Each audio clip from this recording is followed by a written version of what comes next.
Hey everyone, welcome to DevCrates. Today we're going to talk about Portainer, a lightweight but powerful UI to manage all your Docker container, images, networks, volumes, and much more. Not only limited to that, even if it's hosted in some other place, you can manage it all from a single place. Now let's not waste time on it and jump into the video. Okay, so first things, there are two types of Portainers here, right? So one which is already hosted, you can just log in and use the service. Second is the thing which we are going to proceed is with installing the stuff. So for installing, we are going to use the community version here. In order to install it, you can just come to the system and you can just search as portainer docker. Once you search it, you will get the Linux version of it. So yeah, so it's not limited to Linux, but this is the command which they gives you. You can use this directly and you can host it, or you can even change the image name of it. So let's start it. So first, remember, you should have your Docker desktop running in your system. If you're working on Windows, you can do this. If you're going on Linux, you can do it. It's going to be the same. It's not going to be any difference in it. So if you have your Docker running, so like I have already my Docker container running, it's completely empty for now. Nothing is there, right? So I'm going to open a fresh terminal. I'm going to paste the command, and so you can see here, right? So I have my Docker, I have my Portainer here. I can change the Portainer version here. Like I can just search as Portainer Docker image. I can just go to the site and I can look for what is the tags available latest. I can get the latest. I can get the Linux version of it. I can get the ARM64 version. Like for example, if you're trying to do it on your Raspberry Pi, you can use the ARM64. Or you can use the Alpine version of it. Anything, right? It's there for everything else. Everything. You don't need to worry about. Even for Windows servers, you have it. Everything else. So for now, we go with the community edition. Just going to click enter on it, and that's it. It's going to start installing it. Once the installation is done, you can verify it from your Docker desktop that it's running. Now you have to access it, right? So what is the default port number for it? It's always 8000, right? You can just open, sorry, my bad. It's not 8000, it's 9443. So when you go to the site, you can see I'm fitting HTTP instead of HTTPS. So let's change it. HTTPS : this thing, right? So that's it. Our Portainer is done, ready for us to use. Now let's set a password for it. For now, I will set as like admin 12345 12345. Okay, so I have to make it more lengthy. 678. Let's make it 678. Right? Okay, let's create the user. That's it. We have our Portainer ready for use. It's all inside my system, not hosted anywhere with HTTPS. It's a self-signed certificate for now. Well, I will teach you how to make this a proper signed certificate in the next upcoming videos. But for now, it's a self-signed certificate. So we can just click on get started, or we can make a new environment. So new environments is basically helping us to add many environments here on this screen so that we can manage all the different Portainer and different VPS cloud from one single system. Well, I have done the setup. I'll show you on the end of the video, but let's start the setup here. When you click on start, you can see your local environment getting listed here. For now, there's one container running, that is the Portainer itself, right? So we have this here. We can click on live connections. Voila, we are here. We can see how many cores are there, what's the RAM available, and it's a standalone version. You can even see it's a community edition here, what version it is. If there's an update on the Portainer, it'll be listed here automatically. So you can just rerun the command, it'll pull the new latest image and you're ready to go. Now let's come here. So since we have hosted this using the command on our terminal, we cannot manage this, right? We can see the logs of it. That's possible, but we cannot stop the system from here. We cannot kill the process. But yeah, it's listed here. You can manage the Portainer from here directly. Well, it's not needed. I'm not doing it. So yeah, it's not needed actually. So now, suppose now we're going to, okay, let's look into it. What stuffs we can do with this thing. For that, let's host a small applications. Well, Portainer gives us the ability to use the already existing templates which they provide. So you can come to this site here. So it's already mentioned here, right? It's a default URL which already mentioned here. You can use this directly, and you can use their own application list from here.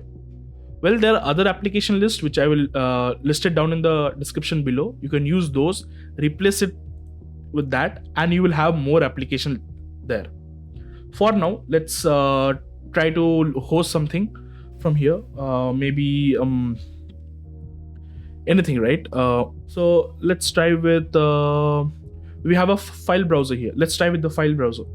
We click on this file browser, it comes here. We give container a name such like file browser 1. Sorry, yes, yeah, file browser 1. We give it a network name. We can leave it empty, it's our wish. We can click on more options. So what basically we do in a Docker Compose, right? We have our host, we have our container port, we can map it here. We have our volumes, we can link it directly here, we can bind it, or we can just make a volume link straight away. Even that is possible, right? So anything's our wish. We can leave it on auto, and it will auto create a new volume for it. We can have a host name label for it, anything, and you can deploy the container. It's that simple. This Portainer is going to pull the image and it's going to host it, right? So wait for some time, you can see it's ready here. You can click pardon me for the spelling. Okay, so we have this image ready here. We can see the logs of it. We can inspect the system. We can see the stats. That is the most important part, which Docker desktop is pretty hard to manage that. We can see how much CPU RAM this container is using at this current moment. We can change the refresh time to 1 second, and every second is going to update. Then we can go to the console of it and we can check it. For now, it's unable to create. So right now it is stuck, right? It's not able to create the container, I hope. That's why it's not popping up. Let's try to host something else, right? So you understood, right? So it's way easy than doing a normal Docker Compose up and down. So let's try to do it Grafana desktop maybe. Why not? Okay, so you guys saw, right, what I just did. I stopped the Docker container in just one click. I just deleted it in just no time, right? So let's try to do it. Let's try to do it for you guys from basics, right? So Grafana desktop here. We can give it a name like Grafana. Username for it like admin, and a password as admin, right? That's fine, right? And we can deploy. There's nothing for us to modify here. We can just deploy it. Later, after deploying, we can change many things. That's there. But over here, it's limited to this. Let's deploy the process. It's going to pull the image and then it's going to set up it. If you need to see what images are pulled, you can go to this section here, images. You can see all the images here. You can go to networks. You can see all the networks created. You can go to volume section to see all the volumes here, and events tab to see all the events which are available, which are performed by the Docker itself, not limited to the Portainer. Right? Now let's see if our stack is created. So we selected a stack Grafana. So it's listed here. We can go from here. We can see our Grafana is running in the stack named Grafana. We can go to editor. We can see what is the Docker Compose used for this. Right?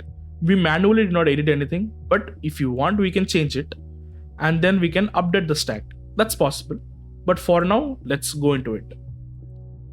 We can go to logs and we can see all the logs, all the plugins working. Now let's try to access it, right? So we can go to container. On the Grafana, we can click on the published ports and we can change it to localhost 3000 and we are here. We used admin and admin, just this thing, and we skip it to change the password and we are in the Grafana. It is that simple, guys.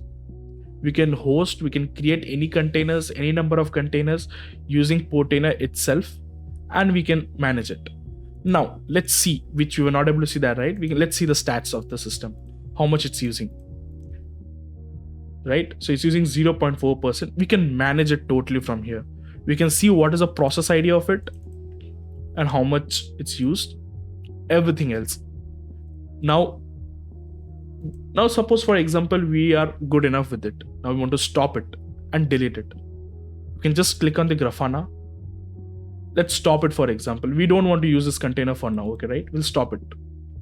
You just come to container and it's stopped. If you try to refresh it, it doesn't exist anymore. It'll keep buffering and then it's not there. It is so easy to stop. No need to use commands like docker ps, then get the thing, then docker container stop and write the command for stopping it, right? Next, if you want to start it, you can just go here in and click on start. It just starts with it. Now, why to stop it all? We can pause it also. We can restart the container rather than typing restart in a command. It's very easy, right? Now, let's come to the another part of it. Now, suppose we don't want to destroy anything, but still make some changes on the container, or we want to pull a new image of it, for example. We can come to this duplicate/edit. Here we have the name, what we gave, what repository we're using, and what is the image name. We can change the image from here directly. Now, suppose there's an update for it, right? We have this option ticked. It will automatically pull the image of the latest, if there is any, right? So for now, it was at 3000. We were unable to change while creating the application, but sitting here, we can change the port number. Maybe we can make it to 6000, right? Then what else we can do? We can go to the volumes and we can see what volume is linked to it. We can go to network. This is the network which was auto created by it. If we don't want to use it, we can make it to bridge connection again back. That is our system connection. Come to environment. So these are the two variables we have set, right? Admin user and password. We can even set that here. Next, come to labels. This is auto created, so we don't need to make any changes. We can come to restart policy. Okay, for suppose our container stops for any given reason, right? What we normally do is in the Docker compose, we write the command, right? On auto stop restart policy as always, like that, right? So suppose we missed to write there, or we want to make a change. What we do normally, we again stop the whole thing, make changes in the Docker compose and rerun the thing. No need to do all the stuffs here. We can just directly come to a restart policy, make it as never or always, and that's it. We can deploy the container, replace it, and our whole job is done. No need to have anything else any other additional steps to be done. Now, since we have changed to 6000, let's try to access it to 6000. Is it running? Okay, guys. So there was a problem on the port 6000. There's something else running on port 6000. So I have to just change it. So I went to edit. I just made it to 8001, and I tried to deploy the container. And once I did that, my container started running. So yeah, so changing the port, you have to be careful, but yeah, you can do all the steps from single place, that is a portainer. Now, let's come to the most interesting part. Now we want to link different environments to it. For example, I have multiple environments running, right? So I have my VPS server, I have my cloud servers running here and there. I want to link those systems also inside this portainer so I can manage all of those from one single place. Now, how to do that? So we can come to this, you can just come down to user related. Once you come here, you can go to users and you can see there are multiple users. Well, you need portainer, a paid portainer service in order to create another users and specify them different roles. Like making new users is easy. For example, I can just type my name and I can just put a password here, for example, like this, and I can create the user. Type it again. So once we have this user created, we can create a new user. Creating user is easy. We can just switch back to the new user and we can use it. But in order to give them the access is the main part. So if you come to roles, you can see everything is business feature. You need to get the business feature if you're trying to use it for a huge number of users. But for simple home projects, for simple personal projects, or if you want to manage your servers from home, or for a small amount of people, it's fine, it's great. But if you're trying to use it for multiple users or a big infrastructure company, you have to go for the business feature. That's the only limitations of this which I have seen till now. Now let's come to adding different systems such as VPS or those stuffs. You can come to environment here, just below the user related, click on add environment, and you have all this feature here.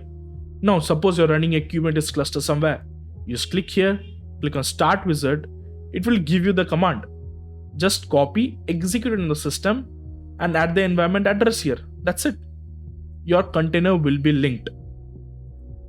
For now, I don't have a Kubernetes cluster though. Let's try to do a Docker standalone. Click here. I'll have this Docker command. This is the exact same similar command which we used to run this thing, right? But here is the catch. We are going to connect it to this via an agent. It's no more a portainer service like we have here, like portainer community edition. It's an agent, so which will be managed by this portainer on the screen. Once you do that, we are going to add the IP address and the port where that portainer is running. That is basically on this 9001 and the IP address of the system, right? And that's it. Your portainer will be linked. For example, I am running a home server. Let's try to show you that. I can show you my portainer server here. And you can see here that there are all the systems which are linked. The Spy server is the server which is running in my home. These are my 3 Oracle systems which are running on the Oracle server. And this are managed right from one single place. I'm not going to the system, SSH to that system and can to access it. It's all from one single place. I can just go to the system. I can see all the containers running on it. I can stop it, start it, and do all those stuffs. All from one single place.